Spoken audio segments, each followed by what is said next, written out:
తమిళనాడు రాష్ట్రం శ్రీ పెరుంబుదూరులో ఉన్న శాంసంగ్ తయారీ యూనిట్ లో పనిచేస్తున్న 1470 మంది కార్మికులు తమ న్యాయమైన డిమాండ్లను తక్షణమే పరిష్కరించాలని సిఐటియు రాష్ట్ర ప్రధాన కార్యదర్శి సిహెచ్ నరసింగరావు డిమాండ్ చేశారు. డైమండ్ పార్క్ వద్ద శాంసంగ్ షాప్ ముందు సిఐటియు విశాఖ జిల్లా కమిటీ ఆధ్వర్యంలో తమిళనాడు శాంసంగ్ ఉద్యోగుల పోరాటానికి సంఘీభావం కార్యక్రమం చేపట్టింది. ఈ కార్యక్రమంలో సిహెచ్ నరసింగరావు పాల్గొని మాట్లాడుతూ దక్షిణ కొరియాకు సంబంధించిన బహుళ జాతి సంస్థ శాంసంగ్ ఈ సంస్థ తమిళనాడు శ్రీ పెరంబదూర్లో ఎలక్ట్రానిక్స్ తయారీ యూనిట్లో సుమారు 1800 మంది ఉద్యోగులు పనిచేస్తుండగా 1470 మంది ఉద్యోగులు యూనియన్ పెట్టుకుని వారి డిమాండ్స్ కూడిన మెమోరాండం యాజమాన్యానికి ఇస్తే యూనియన్ పెట్టుకునే హక్కు లేదని, యూనియన్ పెడితే తొలగిస్తామని బెదిరించడం దుర్మార్గమన్నారు. భారత రాజ్యాంగం ప్రకారం భారతదేశంలో కార్మికులకు యూనియన్ పెట్టుకునే హక్కు ఉందన్నారు. ఈ కార్యక్రమంలో సిఐటియు నాయకులు ఎం సుబ్బారావు, పి వెంకట్రెడ్డి, కెఎం కుమార్ మంగళం, లోకేష్, వెంకట్రావు, వి నరేంద్ర కుమార్, జిఎన్ చలపతి, సూర్యుడు తదితరులు పాల్గొన్నారు. శాంసంగ్ కంపెనీలో పనిచేస్తున్నటువంటి 1450 మంది కార్మికులు సెప్టెంబర్ 9 నుంచి నిరవధిక సమ్మెలో ఉన్నారు.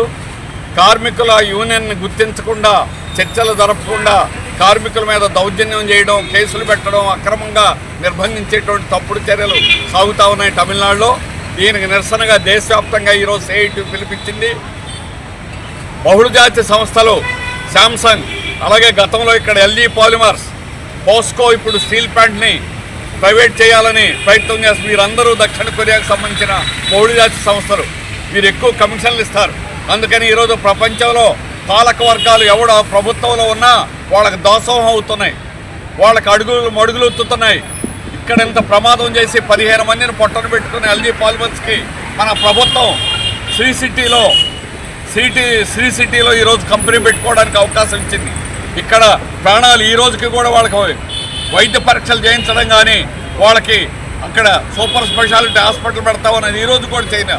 అందుకని వాళ్ళకి లాభాలే పరమావధి. 86 నుంచి లైసెన్స్ లేకుండా నడిపిన ఎల్జీ పాలిమర్స్, అలాంటిదే ఈ శాంసంగ్ కంపెనీ.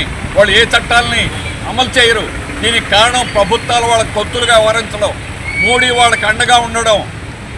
ఈరోజు బహుళజాతి సంస్థల్ని రప్పించి దేశంలో కార్మిక వర్గాన్ని దోచుకోవడానికి ఏ కంపెనీ అయినా కూడా ఈరోజు యూనియన్లు పెట్టకుండా, యూనియన్తో మాట్లాడకుండా, సమ్మెలు చేయకుండా అణచడానికి ప్రభుత్వాలు పూనుకుంటున్నాయి. అందువల్ల ప్రభుత్వాల యొక్క దుర్మార్గం వల్లనే ఈరోజు ఈ కంపెనీలు పెచ్చిరిల్లిపోతున్నాయి. అందుకని ఈ విదేశీ కంపెనీలకి ఈ రకంగా చేయడం, బీజేపీ ఆర్ఎస్ఎస్ ఏమి దేశభక్తి అని అడుగుతున్నా.